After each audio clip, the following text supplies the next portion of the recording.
इस वीडियो में हम बात करेंगे इलेक्ट्रॉनिक एयर पंप के ऊपर। ये जो इलेक्ट्रॉनिक एयर पंप है ये है फ्लिपकार्ट का। इस वीडियो में हम इलेक्ट्रॉनिक जो ईयर पंप है फ्लिपकार्ट का, इसके जो फंक्शंस होते हैं और इसमें कैसे हम एक पर्टिकुलर PSI सेट करते हैं, एक प्रेशर को कैसे सेट करते हैं, उसके बारे में भी जानेंगे और जितने भी इसमें यूनिट है उसके बारे में भी जानेंगे। सबसे पहले तो मैंने जो इसकी अनबॉक्सिंग कर ली है, इसके साथ जो आउटर बॉक्स आता है वो कुछ इस टाइप का आता है। इसमें स्टैंडर्ड सब कुछ लिखा हुआ है। ये जो PSI है ये है 120 PSI। आप देख पा रहे हो ये 120 PSI air type pump bike दोनों कार और बाइक है। ये 120 PSI तक सेट पे। तो सबसे पहले तो इसका ओवरव्यू देख लेते हैं। इसके अगर बैक साइड में ये वाली जो नोजल है ये यूज हो गई गाड़ियों में हवा भरने के लिए। इसको हम प्रैक्टिकली भी देखेंगे। इसके साथ और दो नोजल आती हैं। ये वाली होती है जैसे वॉलीबॉल वगैरह उसमें हवा भरनी है उसके लिए, और जो ये वाली दूसरी नोजल आती है ये आपकी बलून वगैरह के लिए। 3 नोजल आती है इसके साथ, दो ये होगी और एक गाड़ी के लिए। तो अब हमने इसका ओवरव्यू देख लिया है। अब हम इसके सेटिंग और इसके जो अंदर के फंक्शन है उसके बारे में देखें। अगर हम बात करें इसके पावर सप्लाई के लिए, तो ये जो वायर होती है ये पावर सप्लाई के लिए बाहर निकाल के देख लेते हैं एक बार। ये वायर लगभग 2 मीटर के अराउंड होती हैं। अब मैंने इसको ओपन कर लिया है। ये जो पॉइंट है, ये वाला पॉइंट, इसमें क्या रहता है कि ये जो ऊपर वाला देख पा रहे हैं ये पॉजिटिव होता है और ये नेगेटिव होता है। ये यहाँ सप्लाई देंगे इलेक्ट्रॉनिक एयर पंप के लिए। ये आप देख पा रहे हो, यहाँ से हम इसको सप्लाई दे रहे हैं। इसको लगा दिया। इसको लगाने के बाद अब यहाँ पे इनपुट सप्लाई आ गई है। इस मीटर में क्या शो हो रहा है इसमें मैं आपको बता देता हूँ। सबसे पहले ये जो है यहाँ पे एक टॉर्च का सिंबल दे रहा है। यहाँ से जो है टॉर्च ऑन होगी। अभी ऑन ही है ये, तो टॉर्च ऑन है। इस साइड को देख पा रहे, इसको ऑफ करने पर टॉर्च ऑफ हो जाएगी। बाद जब हम इसको ऑन करेंगे तो ये जो इलेक्ट्रॉनिक एयर पंप है ये ऑन हो जाएगा। कुछ सेकंड के लिए हम इसको ऑन करते हैं, ये ऑन हो गया। अब हम बात करेंगे इसके फंक्शन पे। सबसे पहले ये मोड है जिसमें M लिखा हुआ है। मोड क्या होता है, इसमें अगर ऊपर देख पा रहे हो ये जो वैल्यू दी है ये है किलोग्राम पर सेंटीमीटर स्क्वायर। अगर हम इसको मोड को दबाएंगे इसके बाद दूसरी यूनिट आएगी जो है PSI। PSI होता है पाउंड पर स्क्वायर इंच। ये यूनिट यूज होती है USA में। इसके बाद जो दूसरी यूनिट आएगी बार, ये मीट्रिक यूनिट है। ये यूज होती है यूरोप और इसके साथ जो अदर्स कंट्री है उस पे। अगली जो यूनिट आई वो है KPA। ये जो KPA होता है किलो पास्कल। ये भी यूरोप और इसके साथ जो अदर्स कंट्री है उसमें यूज होता है। अगर आप इसमें कंफ्यूजिंग है कि इसको PSI में सेट करें या बार में सेट करें या KPA में सेट करें, सबसे पहले तो मैं आपको ये बताना चाहता हूँ ये जो जितनी भी यूनिट है ये प्रेशर की यूनिट है। किलो पास्कल भी प्रेशर की यूनिट है, किलोग्राम पर सेंटीमीटर स्क्वायर भी प्रेशर की यूनिट है, और PSI पाउंड पर स्क्वायर इंच। जैसे नॉर्मली जो हम अभी इंडिया में है ये हम यूज करते हैं PSI। वैसे तो USA का है लेकिन हम जो है PSI का फॉलो करते हैं। PSI में जब हम वैल्यू को सेट करेंगे ऑटोमेटिकली जो मीटर में सेटिंग है ऑटोमेटिकली इसके जो दूसरी जो बार है और KPA है, इसकी जो दूसरी यूनिट है उसमें भी ऑटोमेटिकली जो वैल्यू है सेट हो जाएगी। तो आप PSI में यूनिट को सेट करें। अब हम PSI की यूनिट को सेट करेंगे। जैसे PSI जितना भी प्रेशर होता है पर स्क्वायर इंच, पाउंड पर स्क्वायर इंच के हिसाब से, जैसे नॉर्मली गाड़ियों में रखते हैं 32 या 30 या 34, तो इसको हम सेट करते हैं। जैसे हम प्लस में ले जाएंगे, इसको प्लस करेंगे। अभी जो इसका पहले का था वो था 3 और इसको बढ़ा के हम जो है 32 पे सेट कर लेंगे। 27, 28, 31, 32।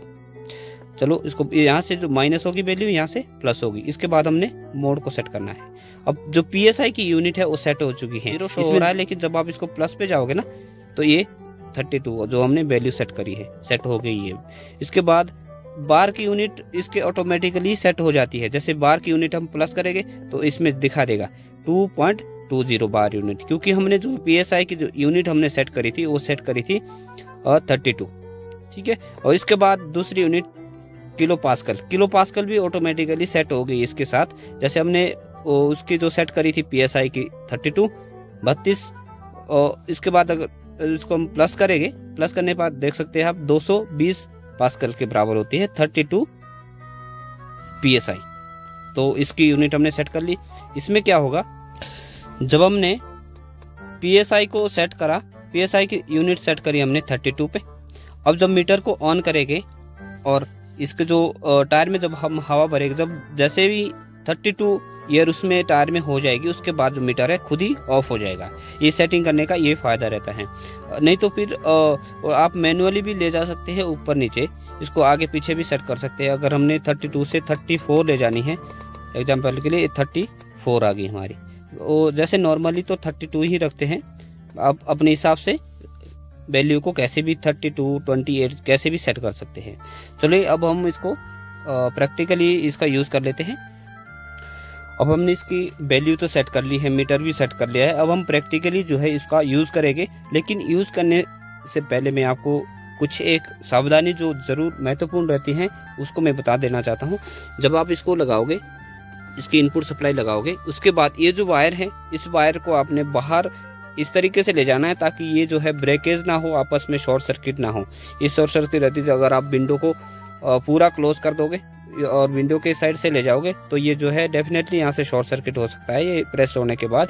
या तो आप इसकी जैसे शीशा वगैरह इसको खोल के रखो या फिर विंडो जो है थोड़ी सी ओपन कर। लेकिन कंडीशन ये है कि जब आपने एयर भरनी होगी तो उस टाइम गाड़ी स्टार्ट रखनी पड़ेगी। अगर आप गाड़ी को ऑफ करके आप एयर भरोगे तो ये जो है ज़्यादा एम्पियर लेता है, ज़्यादा वोल्टेज लेता है, आपकी बैटरी जो है डेड हो सकती है। शुरू करते हैं इसके ज़रा प्रैक्टिकली, ये कैसे हवा भरता है, कैसे वर्क करता है। ये हम यहाँ से इसको बाहर ले जाएंगे, यहाँ से ऊपर से, यहाँ से हम इसको बाहर निकाल देते हैं और हम आगे वाले टायर में हवा भरेंगे। इसको रखते हैं यहाँ पे जो है।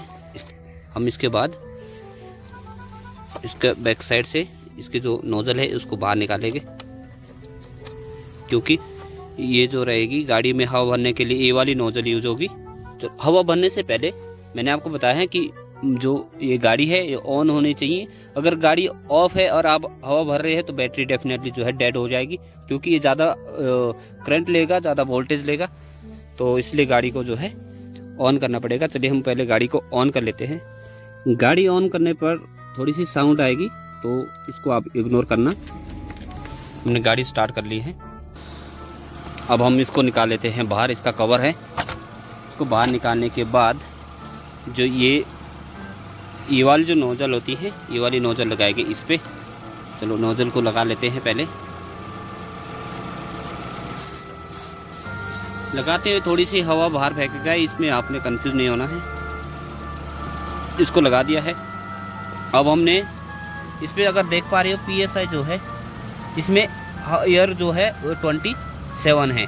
जैसे हम मीटर को ऑन करेंगे, मीटर को ऑन करने पर हमने जो सेट करा है, मीटर सेट करा है 32 पे, ये है हमारे पास है 27। अब 32 पे ऑन करेगा हम इसको।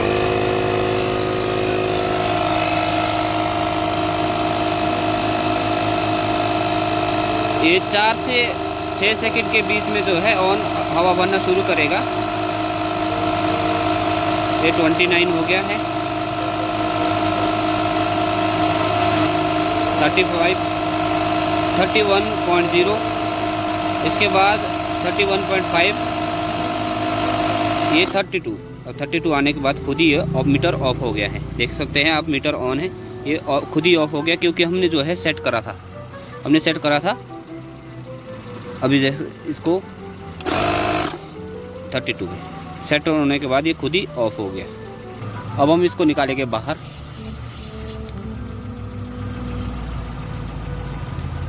इसको बाहर निकाल दिया है। तो हमने हवा भर ली है, प्रैक्टिकली भी इसको देख लिया है।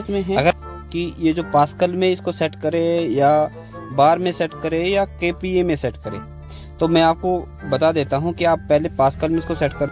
आई होप आपको ये जितना भी डाउट होगा वो क्लियर हो चुका है। अगर आप हमारे चैनल में फर्स्ट टाइम विजिट कर रहे हो तो चैनल को ज़रूर से सब्सक्राइब करें। अगर आपकी और भी कुछ कंफ्यूजिंग है तो आप कमेंट बॉक्स में कमेंट करें। कमेंट बॉक्स में कमेंट करने के बाद आपको तुरंत उसका रिप्लाई मिल जाएगा और आपके जो जितने भी डाउट है वो क्लियर हो जाएंगे। Thank you watching this video.